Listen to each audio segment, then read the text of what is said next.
হরে কৃষ্ণ। আজ 15ই শ্রাবণ 1431 ও 31শে জুলাই 2024 বুধবার একাদশী কামিকা।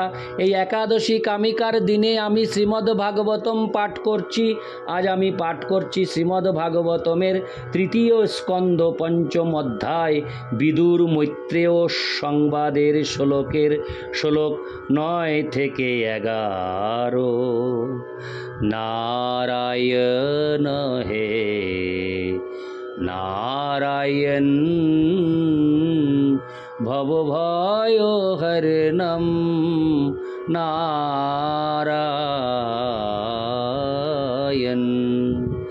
लक्ष्मीकान्तं कमलनयनं मंगल चरणं नारायण।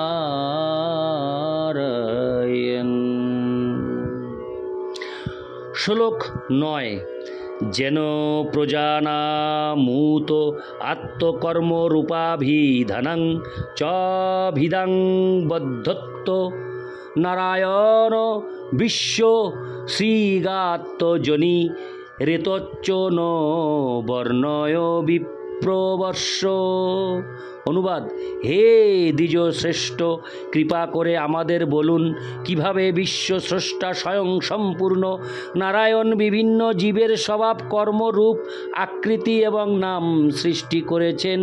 তাৎপর্য: প্রতিটি জীবই জড়া প্রকৃতির গুণের অধীনে, তার স্বাভাবিক প্রবৃত্তিজাত পরিকল্পনার অধীন। তার কার্য প্রকৃতির 3টি গুণের দ্বারা প্রকাশিত। তার রূপ ও দেহের গঠন তার কর্ম অনুসারে হয় এবং তার নাম তার দেহের আকৃতি অনুসারে নির্ধারিত হয়ে থাকে। যেমন উচ্চ বর্ণের মানুষেরা শুক্ল এবং নিম্ন বর্ণের মানুষেরা কৃষ্ণ। শুক্ল এবং কৃষ্ণ এই বিভাজন জীবনের শুক্ল এবং কৃষ্ণ কর্তব্যের উপর আধারিত। পুণ্য কর্মের দ্বারা মানুষ শ্রেষ্ঠ ও প্রতিষ্ঠিত পরিবারে জন্ম লাভ করে এবং তার ফলে তার ঐশ্বর্য, বিদ্যা ও দেহের সৌন্দর্য লাভ হয়।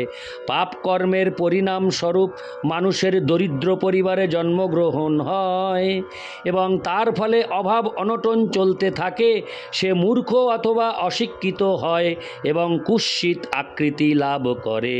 বিদুর মৈত্রকে অনুরোধ করেছিলেন পরমেশ্বর ভগবান কর্তৃক সৃষ্ট জীবদের মধ্যে এই সমস্ত পার্থক্যগুলি বিশ্লেষণ করতে। ইতি শ্লোক 9। শ্লোক 10। পরাবরেশাং ভগবনব্রতানি শ্রুতানি মে ব্যাস মুখাদভিক্ষম অতৃপ্নুম খুল্ল সুখাবহানং তেষামৃতে কৃষ্ণ কথামৃতৌঘাত। অনুবাদ: হে প্রভু, আমি ব্যাসদেবের মুখ থেকে মানব সমাজের উচ্চতর এবং নিম্নতর জাতির ধর্ম সম্বন্ধে বারবার শ্রবণ করেছি এবং এই সমস্ত অকিঞ্চিৎকর বিষয় শ্রবণ করে তৃপ্ত হয়েছি, কিন্তু কৃষ্ণ কথামৃত পানে তৃপ্ত হইনি। তাৎপর্য: যেহেতু মানুষ সামাজিক ও ঐতিহাসিক বৃত্তান্ত শুনতে অত্যন্ত উৎসাহী, তাই ব্যাসদেব পুরাণ ও মহাভারতের মতো গ্রন্থ রচনা করেছেন। এই সমস্ত গ্রন্থ জনসাধারণের পাঠ্য এবং সেইগুলি সংকলিত হয়েছে জড়জগতের বন্ধনে আবদ্ধ ভগবৎ বিস্মৃত জীবদের ভগবৎ চেতনা পুনরুজ্জীবিত করার উদ্দেশ্যে। এই সমস্ত সাহিত্যের উদ্দেশ্য ঐতিহাসিক তত্ত্ব উপস্থাপন করা নয়, পক্ষান্তরে মানুষের ভগবৎ চেতনা পুনরুজ্জীবিত করা। যেমন মহাভারত হচ্ছে কুরুক্ষেত্র যুদ্ধের ইতিহাস এবং সাধারণ মানুষ তা পাঠ করে, কেননা তা মানব সমাজের সামাজিক, রাজনৈতিক এবং অর্থনৈতিক সমস্যার বিষয়ে পূর্ণ। কিন্তু প্রকৃতপক্ষে মহাভারতের সবচাইতে গুরুত্বপূর্ণ অংশ হচ্ছে ভগবদ গীতা, যা কুরুক্ষেত্রের যুদ্ধের বর্ণনার সঙ্গে সঙ্গে পাঠককে আপনা থেকেই পড়তে হয়। বিদুর মৈত্র ঋষিকে বলেছিলেন যে সামাজিক ও রাজনৈতিক বিষয়ক জ্ঞানে পূর্ণরূপে তৃপ্ত হওয়ার ফলে সেই সমস্ত বিষয়ে তার আর কোনো উৎসাহ নেই। তিনি শ্রীকৃষ্ণের অপ্রাকৃত কথামৃত শ্রবণ করার জন্যই কেবল উৎসুক ছিলেন। যেহেতু পুরাণ, মহাভারত আদি শাস্ত্রে শ্রীকৃষ্ণ বিষয়ক প্রত্যক্ষ বর্ণনা যথেষ্টভাবে নেই, তাই তিনি তৃপ্ত হতে পারেননি এবং শ্রীকৃষ্ণ সম্বন্ধে আরও জানতে চেয়েছিলেন। কৃষ্ণ কথা অপ্রাকৃত এবং তা যতই শ্রবণ করা হোক না কেন, মানুষ কখনোই তৃপ্ত হতে পারে না। ভগবদ্গীতা কৃষ্ণ কথা অর্থাৎ ভগবান শ্রীকৃষ্ণের মুখনিসৃত বাণী হওয়ার ফলেই অত্যন্ত মহত্বপূর্ণ। সাধারণ মানুষদের কাছে কুরুক্ষেত্রের যুদ্ধের কাহিনী অত্যন্ত উৎসাহজনক হতে পারে, কিন্তু বিদুরের মতো অতি উন্নত ভগবদ ভক্তের কাছে কেবল কৃষ্ণ কথা অথবা কৃষ্ণ সম্বন্ধীয় কথাই কেবল রুচিকর হতে পারে। বিদুর মৈত্রের কাছে সব কিছু শুনতে চেয়েছিলেন এবং তাই তিনি তার কাছে প্রশ্ন করেছিলেন, কিন্তু তিনি চেয়েছিলেন যে সমস্ত বিষয়ই যেন কৃষ্ণ সম্বন্ধীয় হয়। অগ্নি যেমন ইন্ধন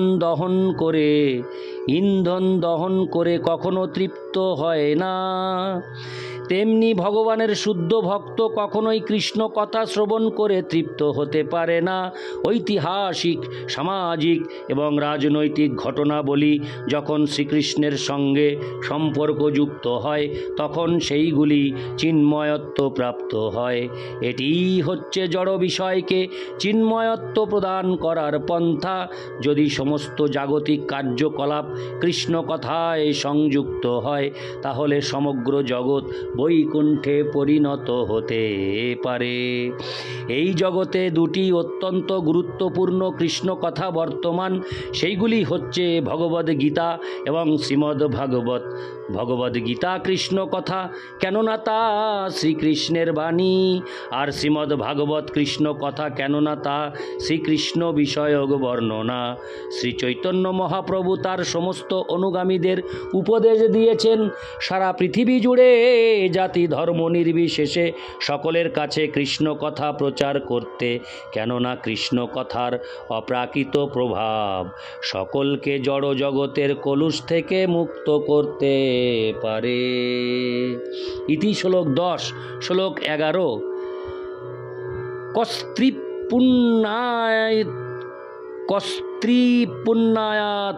পুণ্যার্থ হরে কৃষ্ণ। কস্ত্রীপ্নুয়াতীর্থ পদোহবিধানাৎ সত্রেষু বসুরিভিরিড্যমানাৎ য কর্ণনাড়িং পুরুষস্য জাত ভব প্রদাং গেহরতিং ছিনত্তি। অনুবাদ: যার চরণ কমল সমস্ত তীর্থস্থানের সমষ্টি এবং যিনি মহান ঋষিগণ ও ভক্তগণ কর্তৃক পূজিত, সেই পরমেশ্বর ভগবানের মহিমা পর্যাপ্ত রূপে শ্রবণ না করে কে তৃপ্ত হতে পারে? এই সমস্ত বিষয় কেবল কর্ণরন্ধ্র দিয়ে প্রবেশ করার মাধ্যমে যে কেউ ভববন্ধন ও পারিবারিক আসক্তি ছেদন করতে পারে।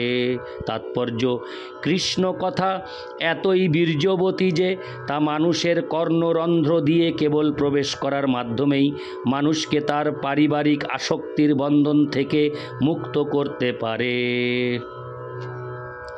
পারিবারিক আসক্তি, মায়ার মোহময় প্রভাব এবং তা সমস্ত জড় কার্যকলাপের একমাত্র প্রেরণা।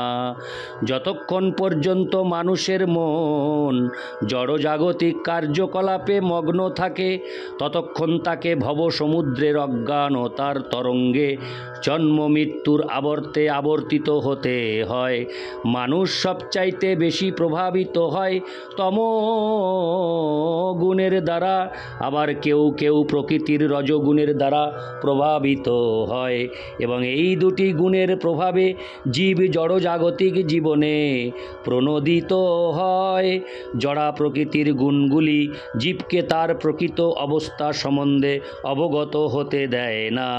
রজ এবং তমগুণ জীবকে দেহাত্মবুদ্ধির মায়িক বন্ধনে দৃঢ়ভাবে বেঁধে রাখে। সেই সমস্ত মূর্খদের মধ্যে শ্রেষ্ঠ হচ্ছে তারা যারা রজগুণের প্রভাবে জনহিতকর কার্যকলাপে যুক্ত হয়। ভগবদ্গীতা হচ্ছে প্রত্যক্ষ কৃষ্ণ কথা, যা মানুষকে এই প্রাথমিক জ্ঞান প্রদান করে যে দেহ নশ্বর এবং সমস্ত শরীর জুড়ে যে চেতনা রয়েছে তা অবিনশ্বর। চেতন জীব যা হচ্ছে অবিনশ্বর আত্মা, তা নিত্য এবং কোনো অবস্থাতেই তার মৃত্যু হয় না, এমনকি দেহের বিনাশেও নয়। যারা ভ্রান্তিবশত এই নশ্বর দেহটিকে তাদের আত্মা বলে মনে করে এবং যারা এই দেহটির জন্য সামাজিক রাজনৈতিক লোকহিতৈষণা, পরার্থবাদ, স্বাদেশিকতা অথবা আন্তর্জাতিকতাবাদ নামে দেহ চেতনার ভ্রান্ত অজুহাতে কার্য করে, তারা অবশ্যই একটি মূর্খ এবং বাস্তব ও অবাস্তবের পার্থক্য সম্বন্ধে তাদের কোনো ধারণাই নেই। তাদের কেউ কেউ তম এবং রজগুণের ঊর্ধ্বে সত্যগুণে অধিষ্ঠিত, কিন্তু জড় সত্যগুণও সর্বদাই তম রজগুণের দ্বারা কলুষিত। জড় সত্যগুণ মানুষকে এই জ্ঞান দান করতে পারে যে শরীর ও আত্মা ভিন্ন এবং সত্যগুণের দ্বারা প্রভাবিত ব্যক্তি দেহের থেকে আত্মার সঙ্গে অধিকতর সম্বন্ধযুক্ত।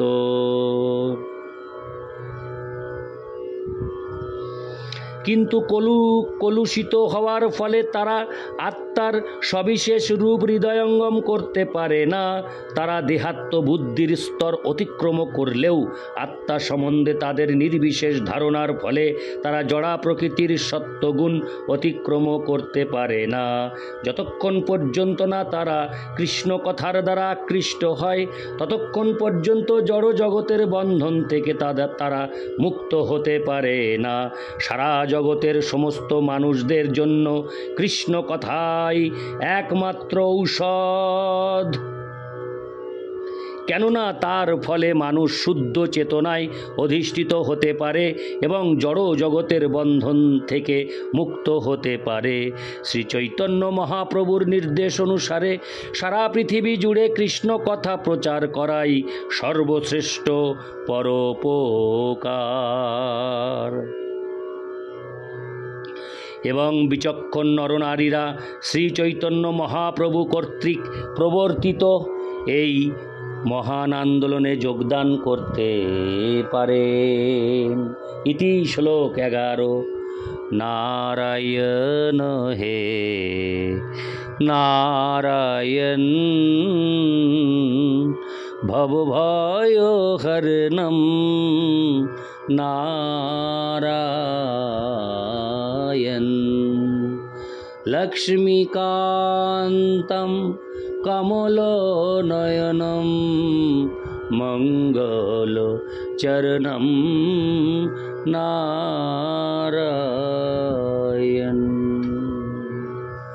হরে কৃষ্ণ, রাধে রাধে, জয় রাধে, হরে কৃষ্ণ, হরি বল।